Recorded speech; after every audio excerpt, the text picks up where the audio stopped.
नमस्कार दोस्तों, सबसे पहले तो ये बताइए कैसे आप सब लोग। मैं तो उम्मीद करता हूं आप सभी लोग एकदम फिट चुस्त दुरुस्त होंगे। अब जो लोग नए हैं जिन्हें नहीं पता उनको मैं बता दूं, हमने way to success YouTube channel के ऊपर बिल्कुल फ्री 75 दिन का चैलेंज चला रखा है, जो कि स्पेशली है एसएससी एमटीएस एग्जाम के लिए, सीएचएसएल जीडी और दिल्ली पुलिस के सभी एग्जाम्स के लिए, जिसमें हमने जीके जीएस को खत्म करने का चैलेंज ले रखा है। कितने दिनों में? केवल और केवल 75 दिनों में। मतलब 75 दिनों में हम जनरल अवेयरनेस का डब्बा बंद कर देंगे। फिर चाहे आप इनमें से किसी भी एग्जाम की तैयारी कर रहे हो, जनरल अवेयरनेस का क्वेश्चन बाहर नहीं जाएगा। इतने डिटेल में, इतने सटीक प्रीवियस ईयर क्वेश्चंस के ऊपर हम प्रैक्टिस कर रहे हैं। वो सभी जनरल अवेयरनेस के क्वेश्चंस हैं जो कि इन एग्जाम्स में बार बार पूछे जाते हैं। क्लियर है? तो भाई अगर आपने इनमें से किसी भी एग्जाम को टारगेट कर रखा है तो 75 दिन के चैलेंज में आज से ही शामिल हो जाइए। और ये 75 दिन का जो चैलेंज है, आज ये दिन दूसरा है। इससे पहला लेक्चर देख लीजिएगा, चैनल के ऊपर आपको प्लेलिस्ट मिल जाएंगी। क्लियर है? तो भाई चैनल के ऊपर नए हो, सब्सक्राइब करके बेल आइकन को ऑल पे सेट कर लीजिएगा। तो चलिएगा शुरुआत करते क्वेश्चन नंबर फर्स्ट से। आपके सामने है, वर्ष 1922 में गठित स्वराज पार्टी के अध्यक्ष कौन थे? दोस्तों 1922 में आप सभी को पता है क्या हुआ था। इतिहास में एक बहुत बड़ा कांड हुआ था जिसको चोरी चौरा कांड के नाम से भी जाना जाता है। एग्जैक्टली अगर हम बात करें 5 फरवरी को गोरखपुर में, उत्तर प्रदेश के गोरखपुर जिले में एक पुलिस स्टेशन के अंदर आग लगा दी गई थी, जिसमें काफी सारे पुलिसकर्मी भी जल के राख हो गए थे। तो ये सबसे बड़ी घटना थी, चोरी चौरा कांड।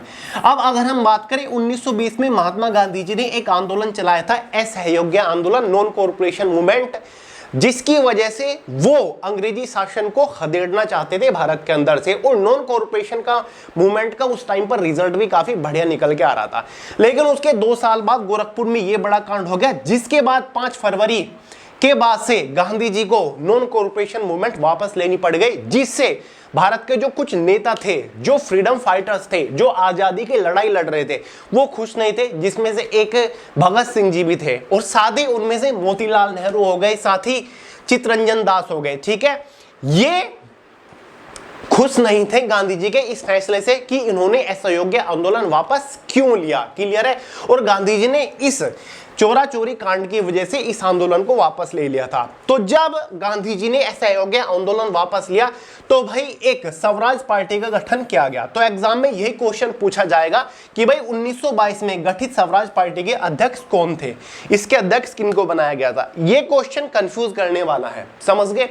क्योंकि जो इसका गठन किया था एग्जैक्टली चित्तरंजन दास, देशबंधु चित्तरंजन दास और मोतीलाल नेहरू जी ने किया था। अब आप बताइए आंसर क्या बताओगे इसका, क्योंकि यहां पर अध्यक्ष पूछा गया है। तो इस क्वेश्चन का सही आंसर है ऑप्शन सी, चित्तरंजन दास। इनका पूरा नाम है देशबंधु चित्तरंजन दास जी स्वराज पार्टी के अध्यक्ष बने थे। साथ ही मोतीलाल नेहरू ने भी इसका गठन करवाया था, दोनों ने मिलकर इसका गठन किया था। लेकिन ये सचिव बनाए गए थे इस पार्टी के। अध्यक्ष कौन थे? चित्तरंजन दास जी, और सचिव कौन थे? मोतीलाल नेहरू जी। क्लियर है? कहां पर इसका गठन हुआ था?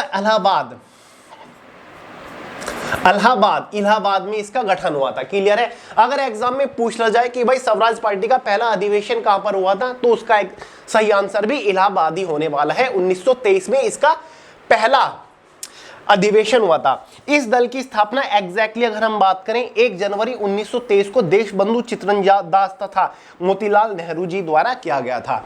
अब 1925 में स्वराज पार्टी विघटित भी हो गई थी। ठीक है, ये टूट भी गई थी। इसके टूटने का सबसे बड़ा कारण क्या था? यूपीएससी लेवल का मैं सवाल आपको बता रहा हूं। इस टाइप के क्वेश्चन यूपीएससी के इंटरव्यू तक में पूछे जाते हैं कि स्वराज पार्टी के टूटने का सबसे बड़ा कारण बताइए। तो 1925 में ये पार्टी टूट चुकी थी क्योंकि चित्तरंजन दास की मृत्यु हो गई थी, क्योंकि ये अध्यक्ष थे, जिसके बाद कोई मेन लीडर, स्ट्रॉन्ग लीडर नहीं बचा था। साथ ही कुछ जो नेता थे इस पार्टी के, वो सोच रहे थे कि भाई इस पार्टी से हिंदुओं को नुकसान हो रहा है, मुसलमानों को इससे फायदा हो रहा है, इसलिए उन्होंने एक अलग हिंदू पार्टी बनाने की घोषणा कर दी थी कि जिसमें सारे के सारे हिंदू ही सदस्य होंगे।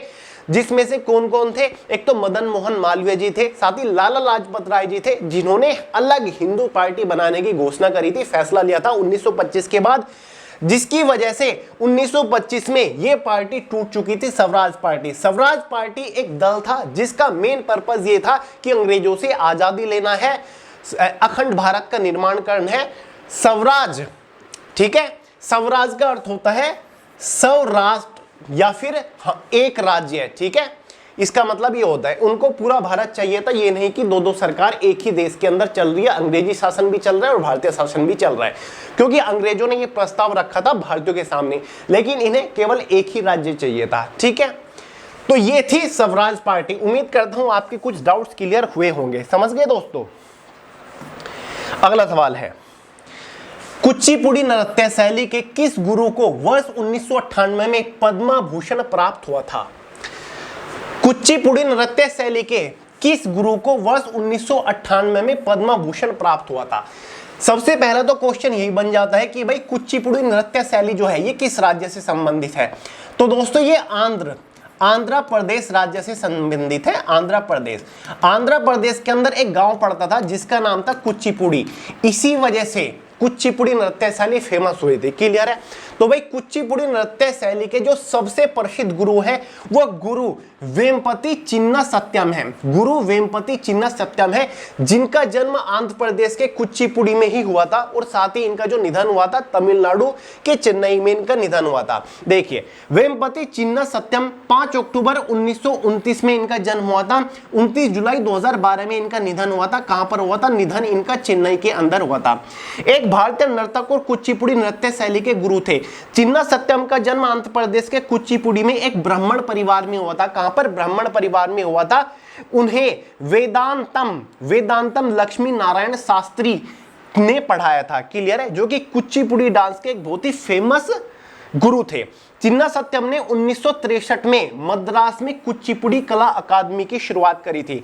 मद्रास के अंदर जो कुचिपुड़ी कला अकादमी है उसकी शुरुआत 1963 में चिन्ना सत्यम ने ही करी थी।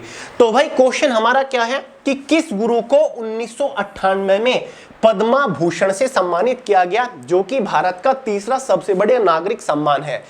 तो सही आंसर हो जाएगा गुरु वेम्पति चिन्ना सत्यम को 1998 में पद्म भूषण से सम्मानित किया गया है, जो कि कुचिपुड़ी नृत्य शैली के एक बहुत ही प्रसिद्ध गुरु है। समझ गए? क्लियर हुआ डाउट? अगला सवाल है, पंडित शिव कुमार शर्मा एक भारतीय संगीतकार और खालिस्तान के सबसे प्रमुख प्रतिपादक थे। यानी कि भारतीय संगीतकार थे और ये क्या बजाते थे, यानी कि इनमें से कौन सा इंस्ट्रूमेंट ये बजाया करते थे? संतूर बजाते थे, वायलिन, हारमोनियम या फिर गिटार बजाते थे? ये सवाल पूछा जा रहा है।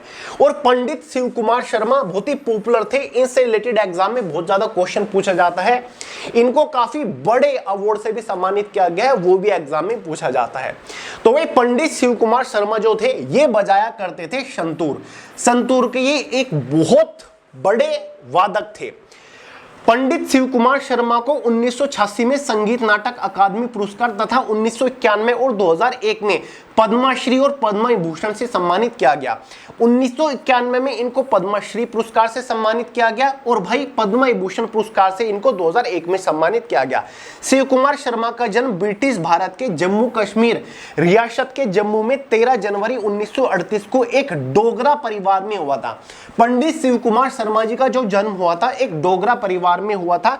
उनके पिता उमा दत्त शर्मा एक गायक और तबला वादक थे। एग्जाम में यह भी क्वेश्चन पूछा जा सकता है कि पंडित शिव कुमार शर्मा जो कि संतूर बजाते थे, इनके पिता का नाम क्या था? पिता का नाम था उमा दत्त शर्मा और ये एक गायक और तबला वादक थे, तबला ये बजाया करते थे। ठीक है, अवार्ड मैंने आपको बता दिया है, पद्म विभूषण, पद्मश्री से इनको सम्मानित किया जा चुका है, साथ ही संगीत नाटक अकादमी से भी सम्मानित किया जा चुका है। और ये सवाल पूछा जा चुका है एसएससी एमटेस्ट 2024 के पेपर में। क्लियर है? लेटेस्ट। अगला सवाल है,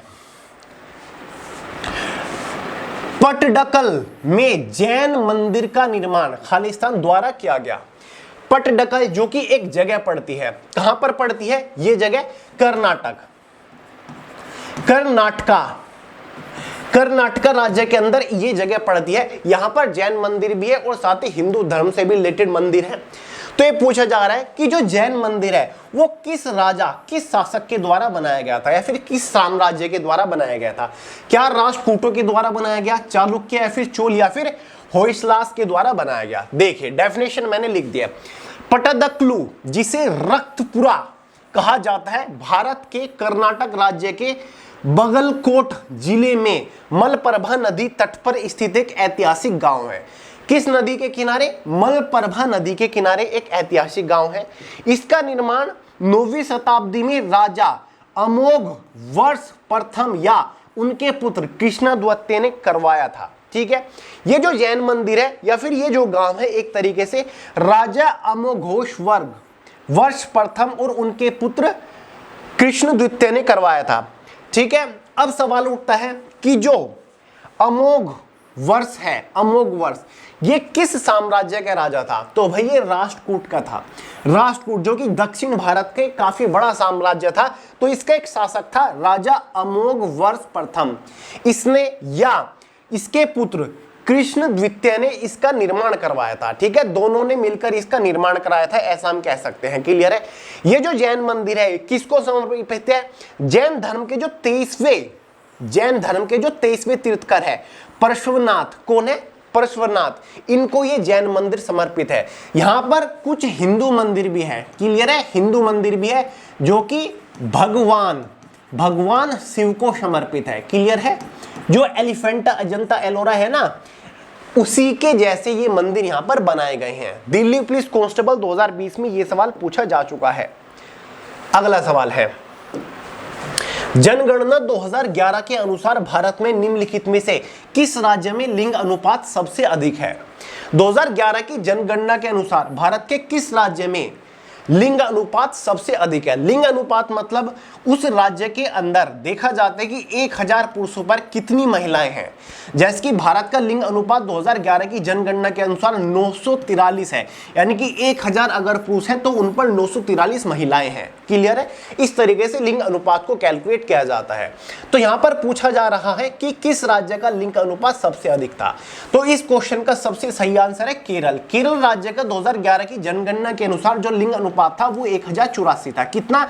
1084, यानी कि महिलाएं तो आपकी 1084 है और पुरुष आपके 1000 है। तो लिंग अनुपात सबसे ज्यादा किसका हुआ? केरल का।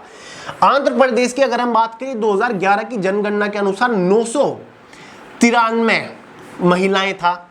तमिलनाडु का जो था 996 के आसपास था। क्लियर है? और महाराष्ट्र का जो था वो लगभग आपका 906 के आसपास था शायद। क्लियर है? तो इस क्वेश्चन के अनुसार केरल राज्य का 2011 की जनगणना के अनुसार लिंग अनुपात सबसे अधिक था 1084। समझ गए? तो ये सवाल भी महत्वपूर्ण है। 2011 की जनगणना आपको अच्छे से कवर करनी चाहिए। एसएससी एमटीएस 2024 में सवाल पूछा गया है, किस प्रकार की खेती में भूमि का उपयोग भोजन और चारे की फसलें उगाने और पशुधन पालने के लिए किया जाता है? यानी कि दोस्तों उस फसल को क्या कहेंगे या फिर उस प्रकार की खेती को क्या कहेंगे जिसमें भूमि का इस्तेमाल भोजन और चारे की फसलें उगाने और पशुधन पालने के लिए किया जाता है। यानी कि एक ही हमारी भूमि है, खेती है, जहां पर हमारे भोजन के लिए भी हम खेती कर रहे हैं, साथ ही चारा भी उगा रहे हैं। ठीक है? पशुओं के लिए, ठीक है, पशु पालने के लिए भी उसका इस्तेमाल कर रहे हैं। तो उसको क्या बोलेंगे? मिक्स। यानी कि सारी चीजें एक साथ कर रहे हैं, यानी कि ये काम हो गया मिक्स। तो इसको बोलेंगे मिश्रित खेती।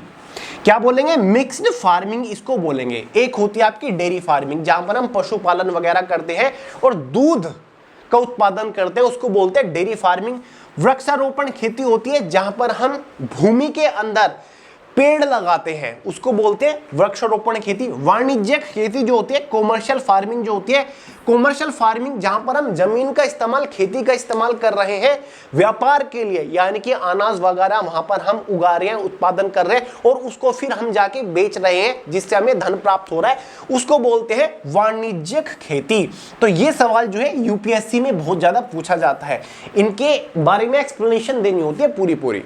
और ये एसएससी एमटीएस में सवाल पूछा जा रहा है। लेवल देख रहे हो आप पेपर का, एसएससी एमटीएस कहां और यूपीएससी कहां। ठीक है? बस यूपीएससी में इनके बारे में पूरी चर्चा करनी होती है, यहां पर केवल आपसे पूछा जा रहा है सीधा।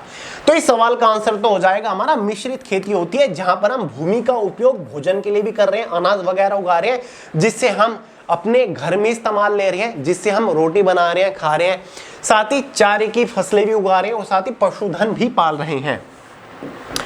अगला सवाल है, 18वीं शताब्दी में ब्रिटेन में कपास उद्योगों के विकास के परिणाम स्वरूप क्या था? ठीक है, 18वीं शताब्दी में ब्रिटेन में कपास उद्योगों के विकास, यानी कि 18वीं शताब्दी में जब ब्रिटेन के अंदर भी कपास जो था, कपास उद्योग, उसका विकास हुआ था, बहुत ज्यादा डेवलपमेंट आई थी कपास उद्योग में। पहले तो केवल भारत के अंदर हो रहा था 1600 में, 1700 में, 1800 में, लेकिन 1800 के बाद इसका जो उद्योग है वो ब्रिटेन के अंदर बहुत ज्यादा बढ़ने लगा। ठीक है, भारत से ये चीजें चुराई और ब्रिटेन के अंदर भी करनी शुरू कर दी ब्रिटिश सरकार ने, ठीक है, या फिर ब्रिटिश राजा ने, समझ गए। तो इसका परिणाम क्या रहा था? क्या ब्रिटेन में भारतीय वस्त्र की मांग में वृद्धि हो गई थी? जब ब्रिटेन के अंदर ही कपास का उद्योग बढ़ जाएगा तो भाई ब्रिटेन में भारतीय वस्त्रों की मांग में वृद्धि क्यों होगी? क्योंकि वे तो खुद ब्रिटेन के अंदर ही बना रहे हैं। तो इसका आंसर ये तो है नहीं। भारत में भारतीय वस्त्र की मांग में वृद्धि, ऐसा बिल्कुल भी नहीं हो सकता। जब भारत के अंदर ही, जब ब्रिटेन के अंदर बन रही है, चीजें भारत से बाहर जा रही थी, उस टाइम पर जो अंग्रेज थे भारत के अंदर से बाहर एक्सपोर्ट कर रहे थे, तो ये भी नहीं है इसका। भारत में ब्रिटिश कपड़ा उद्योग का पतन, ये भी नहीं है इसका। सही आंसर है इसका बी, भारत में कपड़ा उत्पादन में गिरावट आ गई थी। क्लियर है, क्योंकि जब कपास उद्योग होने लगा था, कपास उद्योग ब्रिटेन के अंदर ही बढ़ गया था, तो भारत से उत्पादन की कोई भी जरूरत नहीं थी, भारत से एक्सपोर्ट बंद हो गया था। ठीक है, एक्सपोर्ट क्या हो गया था? बंद हो गया था। उन्होंने ब्रिटेन में भी फैक्ट्री लगा दी थी, कपास उगाने लग गए थे, कपड़ा बनाने लग गए थे, जो मटेरियल भारत के अंदर मिल रहा था इसी टाइप का मटेरियल प्रोवाइड करने लग गए थे। और साथ ही पहले जो ब्रिटेन की जो कंपनीज थी वो भारत क्या कर रही थी? वो भारत से कपड़ा उद्योग कर रही थी, ब्रिटेन में जा रहा था, और साथ ही फिर अमेरिका जैसे देशों में व्यापार कर रही थी। लेकिन फिर क्या हुआ? यहां पर ही इन्होंने ब्रिटेन के अंदर ही इन्होंने फैक्ट्री लगा ली, किसकी? कपास वगैरह का उत्पादन होने लगा, उद्योग बढ़ा, तो इन्होंने भारत को छोड़कर सीधा ब्रिटेन के अंदर ही कपड़ा वगैरह बनाया और अमेरिका के अंदर एक्सपोर्ट करना शुरू कर दिया। तो जाहिर सी बात है, भारत में तो कपड़ा उत्पादन में गिरावट आएगी, तो यहां पर उत्पादन करने की कोई भी जरूरत नहीं थी, यहां पर उत्पादन में गिरावट आ गई थी भारत में। क्लियर है? तो ये सारी की सारी चीजें थी।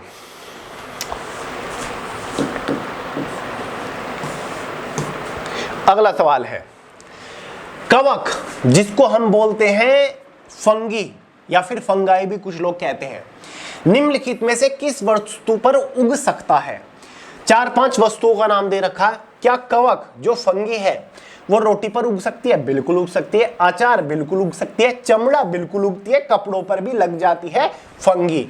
तो सही विकल्प का चयन आपको करना है। तो भाई चारों के चारों ऑप्शन बिल्कुल सही है, यानी कि ऑप्शन ए सही है, पहला, दूसरा, तीसरा और चौथा। कवक जो है रोटी, अचार, कपड़ा, चमड़ा किसी चीज पर भी लग सकती है। अगला सवाल, निम्नलिखित में से किसने चांदी के टंका और तांबे के जीतल सल्तनत काल के 2 बुनियादी सिक्के पेश किए थे?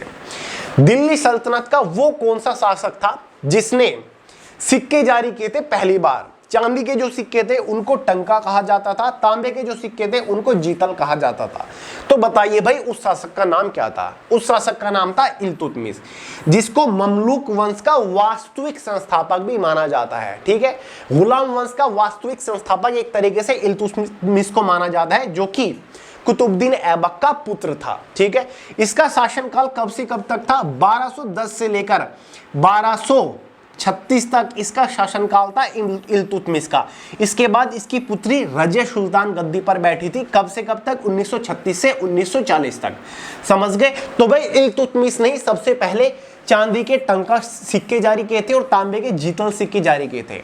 अलाउद्दीन खिलजी जो था, खिलजी साम्राज्य का दूसरा शासक था, जिसका शासनकाल 1296 से लेकर 1316 तक रहा था। कुतुबुद्दीन ऐबक संस्थापक था एक तरीके से ममलूक वंश का, जिसका शासनकाल 1206 से 1210 तक रहा था। पोलो खेलते हुए इसकी मृत्यु हो गई थी।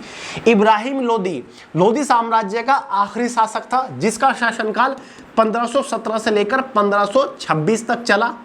पानीपत का पहला जो युद्ध हुआ था, कौन सा? पानीपत का पहला जो युद्ध हुआ था एग्जैक्टली 21 अप्रैल को हुआ था 1526 में, जिसमें बाबर बाबर ने इब्राहिम लोदी को युद्ध के मैदान में ही मार दिया था और लोदी साम्राज्य को खत्म करके मुगल साम्राज्य की नींव डाल दी थी। समझ गए? डाउट हुआ क्लियर? इसीलिए तो कहता हूं नोट करते हुए चला करें, एक क्वेश्चन से रिलेटेड बहुत सारी चीजें मैं आपको बता देता हूं। अगला सवाल है, निम्नलिखित में से कौन सा जोवियन ग्रह नहीं है? इन चारों में से जोवियन ग्रह कौन सा नहीं है? सबसे पहले तो समझिए कि भाई जो जोवियन है, जोवियन ग्रह किनको बोलते हैं? हमारा जो सौरमंडल है उसमें टोटल कितने ग्रह हैं? टोटल 8 ग्रह हैं। ठीक है, पहले जो 4 हैं, ठीक है, ये होते हैं हमारे इनर, और बाद के जो 4 हैं, बाद के 4 जो ग्रह हैं, ठीक है, ये होते हैं आउटर ग्रह। इन्हीं को बोला जाता है जोवियन ग्रह। अब ये बाद के 4 कौन से हैं? लास्ट में आपका आता है नेपच्यून, उससे पहले आता है यूरेनस, उससे पहले कौन सा आता है? सैटर्न, और उससे पहले कौन सा आता है? जुपिटर।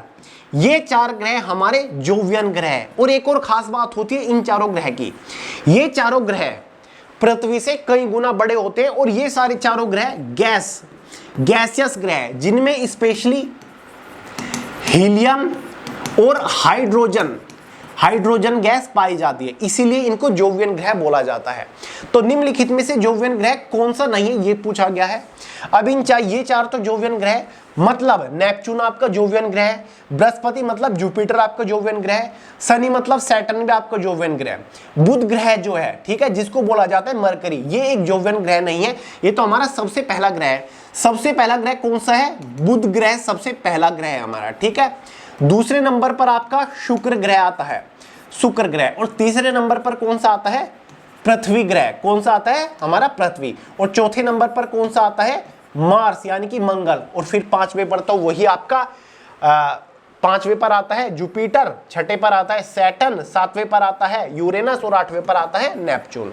क्लियर हुआ? जोवियन ग्रह किनको बोला जाता है? जो बाहरी हमारे 4 ग्रह हैं ना सबसे बड़े, और जो गैसियस ग्रह हैं उनको जोवियन ग्रह बोला जाता है। आखिरी सवाल, नेक्स्ट सवाल, भारतीय रेलवे की योजना खालिस्तान तक शुद्ध शून्य कार्बन उत्सर्जक करने की है। देखिए दोस्तों, करंट अफेयर का क्वेश्चन है, एग्जाम में जरूर पूछा जाएगा।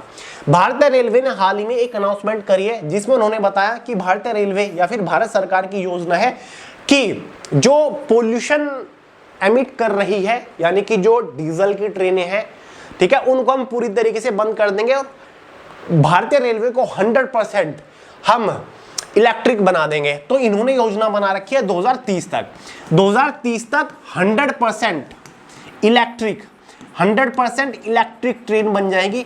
भारत की हर एक ट्रेन इलेक्ट्रिक होगी। क्लियर है? 2030 तक भारत सरकार की ये योजना है। अगला सवाल, मानव के प्रारंभिक विकास में प्रागैतिहासिक काल को आमतौर पर खालिस्तान के रूप में जाना जाता है। क्लियर है? जो मनुष्य का जन्म हुआ था एक तरीके से, जब हम आदि मानव थे, मनुष्य में जब विकास होना शुरू हुआ था, तो उसका जो सबसे पहला टाइम था जिसमें मनुष्य का विकास हो गया, तो उसके दिमाग का विकास हो गया था। पहले तो होमो सैपियंस थे, उसके बाद मनुष्य बने, जहां पर उनके माइंड का इस्तेमाल वो करना शुरू कर दिया था, खाना पीना वो ढूंढना शुरू कर चुके थे। क्लियर है?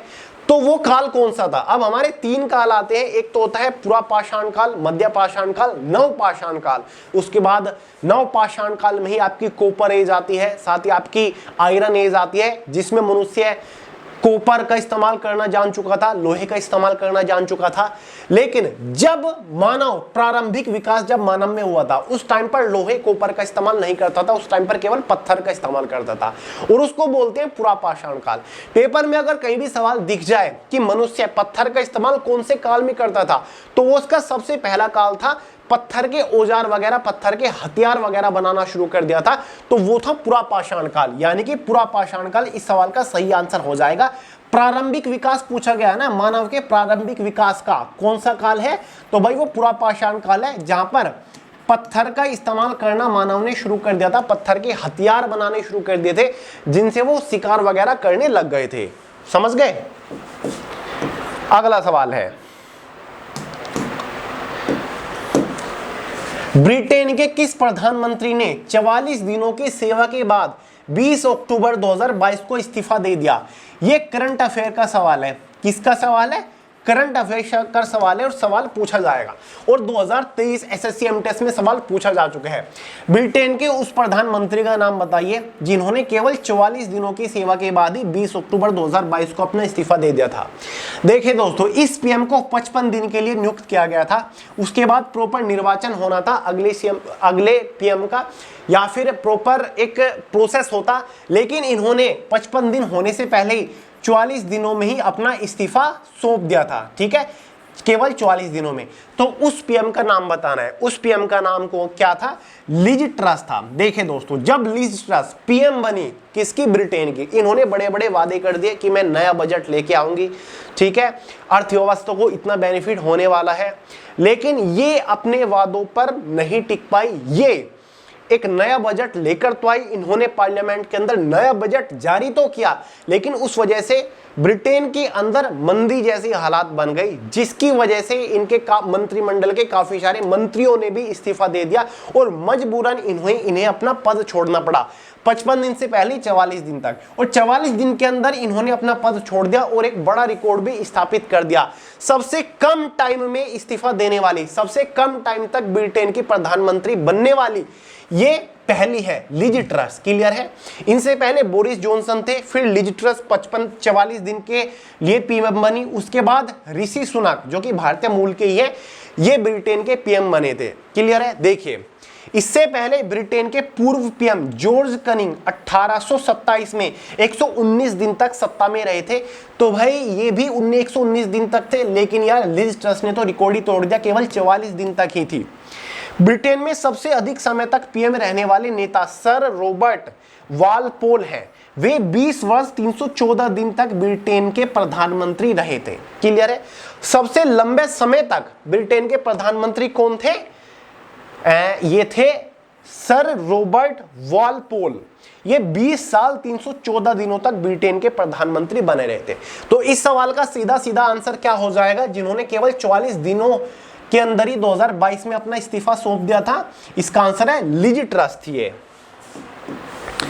तो चलिए गाइस, अगला सवाल है। 2011 की जनगणना के अनुसार नई दिल्ली की साक्षरता दर कितनी थी?